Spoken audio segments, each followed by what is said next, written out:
नमस्कार दोस्तों, स्वागत है आपका हमारे YouTube चैनल टोटल ज्ञान में। दोस्तों, यूं तो हमारे हिंदू धर्म में पंचांग के अनुसार भाद्रपद मास की पूर्णिमा तिथि में पितृपक्ष शुरू हो जाते हैं और अश्विनी मास की अवस्था के समाप्त होते ही पितृपक्ष कुल 16 दिनों तक होते हैं। इस बार पितृपक्ष 20 सितंबर दिन सोमवार से शुरू होंगे और 6 अक्टूबर को समाप्त होंगे। पितृपक्ष को अग्नाकक श्राप का भी पद माना जाता है और श्राद्ध के अनुसार में भी नाम से भी पिंजरों की आत्मा को शांति के लिए श्राद्ध तर्पण और पिंड दान अवश्य करना चाहिए। पितरों के निमित्त कुछ श्रद्धा की अपर्ति ही श्राद्ध कहलाता है। जो प्रजीजन अपने पूर्वजों के लिए श्राद्ध कर्म के दौरान कुछ भी अर्पित नहीं करते, उनका श्राद्ध नहीं करते, मुक्ति का कोई उपाय नहीं करते, तो उन्हें पितृदोष लगता है। पितृपक्ष पूर्ण रूप से पितरों को समर्पित करने के लिए होता है। मान्यताओं के अनुसार पितृपक्ष के पहले दिन यानी कि भाद्रपद पूर्णिमा पर पितरों लोग में धरती पर आते हैं और समर्पित अवस्था तक धरती पर रहकर भी परिजनों द्वारा अर्पित किए गए श्राद्ध इत्यादि को ग्रहण करते हैं, अपना आशीर्वाद देते हैं और सब पितरों अवस्था को वापस पितरों लोग चले जाते हैं।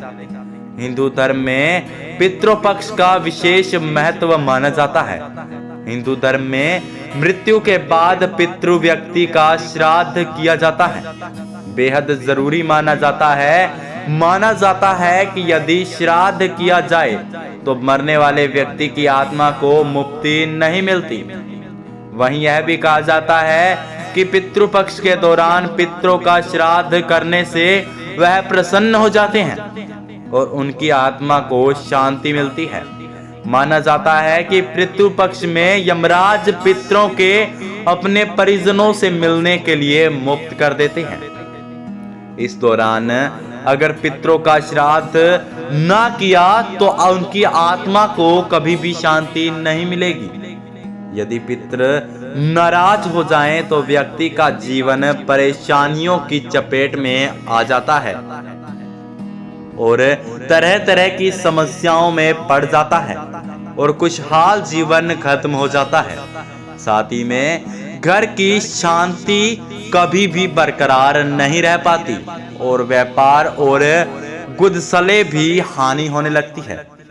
ऐसे में पितरों को पितृ जल कर ही देना चाहिए। उनकी आत्मा को शांति दिलाने के लिए पितृपक्ष में श्राद्ध करना बेहद आवश्यक माना जाता है। श्राद्ध के जरिए पितरों को मुक्ति मिलती है और भोजन पहुंचाया जाता है और पिंड दान और तर्पण कर उनकी आत्मा की शांति की कामना की जाती है। पितृपक्ष के श्राद्ध कर्म योजना में जाना चाहिए, लेकिन जैसा ही आप सभी लोग जानते हैं कि इस संकट में आप घर से बाहर नहीं निकल सकते, तो सरकार ने घर से बाहर निकलने पर बैन लगा दिया है, मगर आप घर पर रहकर भी पितृपक्ष कर सकते हैं। ऐसे में हम आपको घर पर ही कुछ ऐसे पितृपक्ष के नियम श्राद्ध कर्म बताने वाले हैं जिन्हें अपनाकर आप घर पर ही कर सकते हैं। दोस्तों, आज के इस वीडियो में हम आपको पितृपक्ष के किए जाने वाला एक बहुत ही आसान और सकारात्मक ऊर्जावान उपाय बताने वाला हूं। पितृपक्ष में उपाय रोजाना करना चाहिए। इस उपाय को करने से पितरों प्रसन्न होते हैं और अपना आशीर्वाद देते हैं। इस उपाय को करने से जन्मों जन्मों के पितृ दोष दूर हो जाते हैं। पितृ दोष के साथ ही काला सर्प और दोष भी आपके घर से दूर हो जाते हैं। दोस्तों, इस उपाय को सही करने का तरीका यह है कि हमारे लिए आप इस वीडियो को अंत तक देखते रहिए। चैनल को सब्सक्राइब करना बिल्कुल भी ना भूलें। उपाय करने के लिए सुबह जल्दी उठकर स्नान करके स्वच्छ वस्त्र धारण करें।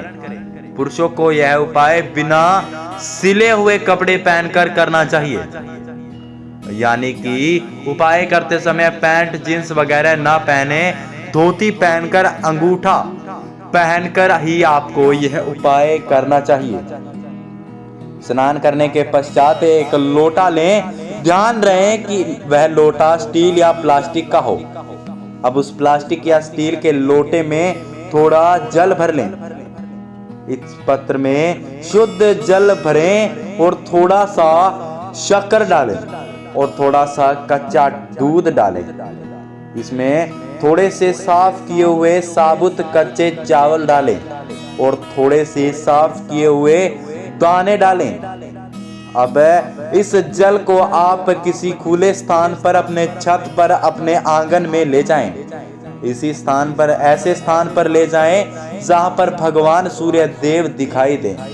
अब भगवान सूर्य देव की तरफ मुख करते हुए आप जल को भगवान के सामने अर्पित करें और भगवान का नाम लें। आप सूर्य देवाय अर्थ का जल चढ़ाते समय आपको सूर्य मंत्र का जाप भी कर लेना चाहिए।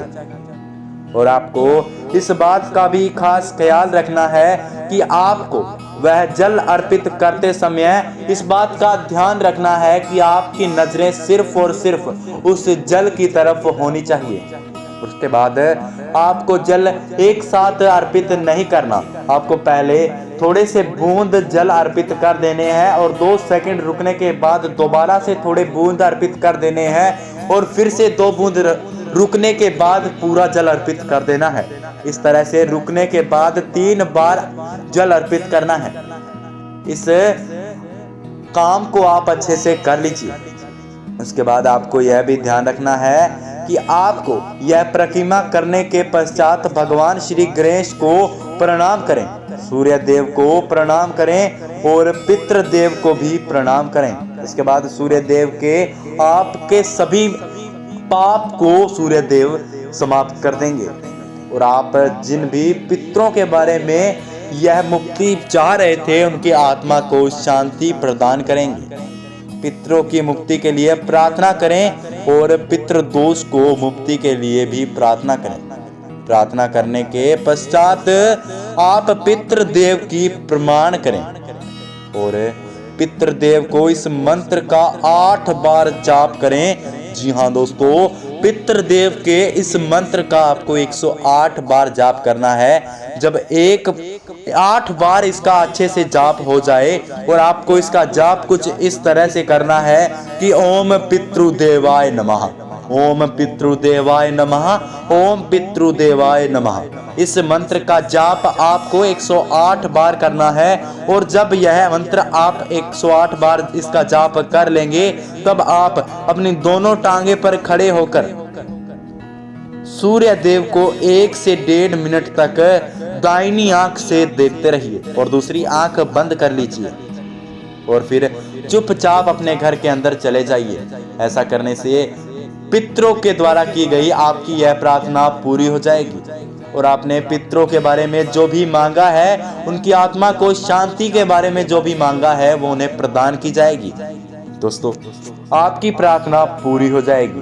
दोस्तों, आज के वीडियो में बस इतना ही। वीडियो अच्छा लगा हो तो वीडियो को लाइक कीजिए और अगर आप ऐसे ही ज्ञान से भरे वीडियो देखना चाहते हैं तो आप हमारे YouTube चैनल टोटल ज्ञान